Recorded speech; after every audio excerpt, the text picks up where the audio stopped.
Was that puppet what I think it was? Hunter x Hunter, this episode, definitely a very good episode. Provided a lot of different things. First of all, I want to talk about that puppet that we saw when Neferpito was sitting on the couch, and it was like kicking ass in like a silhouette. It looked like Kite. So is Neferpito like doing some sort of thing where she's using her Nen to maybe reanimate his body, not bring him back to life, but like reanimate his body and have him kick ass or something? I don't know, that shit looked freaking crazy, and it got me hyped. But if Neferpito is doing that and reanimating him, maybe using her Nen or using some sort of technique, she's even more, or he, whatever the hell Neferpito is more twisted than I thought. Like, yo, not only do you kill him, not only do you have his freaking head in your lap, not only do you recover his body and say you want to freaking fight him again, now you have him like a puppet. Creepy ass shit. I feel like I'm watching Jeepers Creepers whenever Neferpito is on the scene.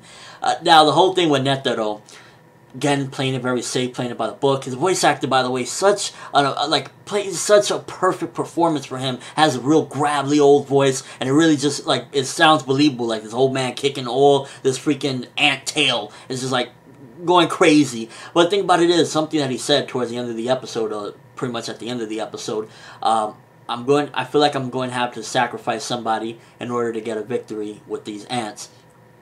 Now, what does that mean exactly? Does that mean that he's willing to throw people's lives away in order to stop the ants? Is like Netero rolling like that? Is he thinking like, yo, if Gon and Killua come, maybe I'm going to have to throw one of them as far as like on a mission in order to get where we need to go?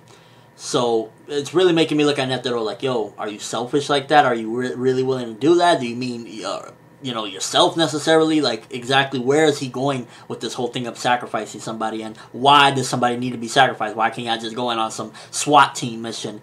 Really interesting thing as far as that.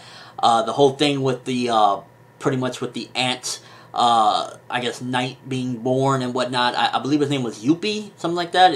Yuppie, something like that. Now we have all three of them, and the king is on his way. The king is near being born. So pretty much things are really speeding up, and we're getting progression. This episode gave a lot of progression. We got another Knight born. The king is on its way. I like seeing those little shots of the queen because, again, this is probably the creepiest arc in shonen anime that I've ever seen. It's just so freaking creepy, using dead bodies for just fun and stuff like that. Then we got like the queen just sitting there with her giant nasty belly with the king. This is just so freaking creepy, and episodes like this is just like, what the fuck, It's just goddamn, where does it end and where does it begin? And then you got people like Palm that, like, not only are the ants creepy and all that other shit going on, but then Palm is a freaking nut job. I don't blame Biscuit for thinking like, yo, I need to get the fuck out of here quick, because Palm is a psycho. Looking at the knife, I feel like I was looking at some deranged, psychotic, killing woman, and, well, that's pretty much what she is anyway, so what the hell am I saying? But Palm is a freaking nut job, and I don't even know what the hell she's capable of at this point. So, and it's weird because like Gon can kind of manipulate her into being like kind of lovey-dovey, and she seems as though maybe she likes him in a way or something. But Palm is a freaking nut job, and it's just weird. We also got to see progression with Gon and Killua as well. They finished the training with Knuckle. They're able to stay in their Ren state for 2 hours without even struggling, and they go up against Knuckle. Animation, beautiful and flawless with this episode. I mean, goddamn, when they fighting Gon and Knuckle, they actually start the real fight. And it's just like, it feels like Dragon Ball Z. You take Dragon Ball Z, you add some, I guess you could say, not ability, some strategy to the fight.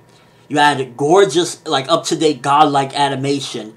And that's what you get with something like that. Strategy, really thinking hard, really trying to come out on top. And it also looks fast, flashy, and freaking awesome. So you get the best of everything with fights like this. And it's just Knuckle and Gon. It's not even like, deciding the fate of the world type of fight. It's like on some, again, to compare it to Dragon Ball Z, maybe like a Goten and Trunks type of fight, except that Knuckle kind of seems to have the upper hand. And then when he drops that bombshell on Gon, it got me thinking like, so does Gon still need to, train a little bit more, because he tells him there's 2 flaws with your Genkin, and it's like, that means that he still needs to train more. That means that he's not ready, but at the same time, Netero is ready to move on. He's like, yo, time's running out. We're going to have to go with or without your assistance. So it's pretty much like coming down to the wire, and I think going in this particular battle with Knuckle is going to have to figure things out. I was very disappointed, though, with Shoots McMahon. He's a big time, well, from what we've seen so far, I'm judging from what I can't tell the future. Maybe he's beast in the future, and Margaritas, if he's beast in the future, let me know. But right now, he's looking like a pussy. I'm sorry. He was just a straight pussy. You scared of 2 injured boys when you're supposed to be an assassin, you hiding behind a tree? You're a pussy. Maybe in the future you could do some crazy shit. Maybe you defeat the Ant King, for all I know. But right now, based on my first impression, Shoots McMahon is a pussy.